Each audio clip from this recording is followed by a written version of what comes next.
এফৰ আৰু এটা বেটেলিয়ন গঠন কৰা হ'ব। আজি খানাপাৰাৰ পশু চিকিৎসা বিজ্ঞান মহাবিদ্যালয়ৰ প্ৰেক্ষাগৃহত এনডিআৰএফৰ প্ৰশিক্ষণ কাৰ্যসূচী মুকলি অনুষ্ঠানত অংশগ্ৰহণ কৰি কেন্দ্ৰীয় গৃহ দপ্তৰৰ ৰাজ্যমন্ত্ৰী কিৰেণ ৰিজিজুৱে এই কথা প্ৰকাশ কৰি কয় যে প্ৰাকৃতিক দুৰ্যোগৰ সময়ত মানৱ জীৱনৰ সমান্তৰালকৈ পশুধনৰ জীৱন বচাবলৈ গুৰুত্ব দিয়া উচিত। কাৰণ পশুধন কেৱল দেশৰ অৰ্থনীতিৰে নহয় সামাজিক জীৱনৰো অবিচ্ছেদ্য অংগ। মন্ত্ৰীগৰাকীয়ে লগতে কয় যে শেহতীয়া নেপালৰ ভূমিকম্পত ক্ষতিগ্ৰস্ত লোকসকললৈ সেৱা আগবঢ়োৱা এনডিআৰএফৰ বিশ্বজুৰি সুনাম আছে।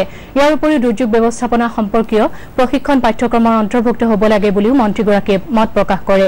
অনুষ্ঠানত অসম চৰকাৰৰ ৰাজহ আৰু দুৰ্যোগ প্ৰশমন বিভাগৰ মন্ত্ৰী ডক্টৰ ভূমিধৰ বৰ্মন, পশুপালন মন্ত্ৰী খৰসিং ইংটি, এনডিআৰএফৰ সঞ্চালক প্ৰধান অ' পি সিং আৰু অসম কৃষি বিশ্ববিদ্যালয়ৰ উপাচাৰ্য ডক্টৰ কমল মল্ল বুজৰ বৰুৱাকে ধৰি অসম আৰক্ষী, সেনাবাহিনী আৰু এনডিআৰএফৰ শীৰ্ষ বিষয়াসকল উপস্থিত আছিল।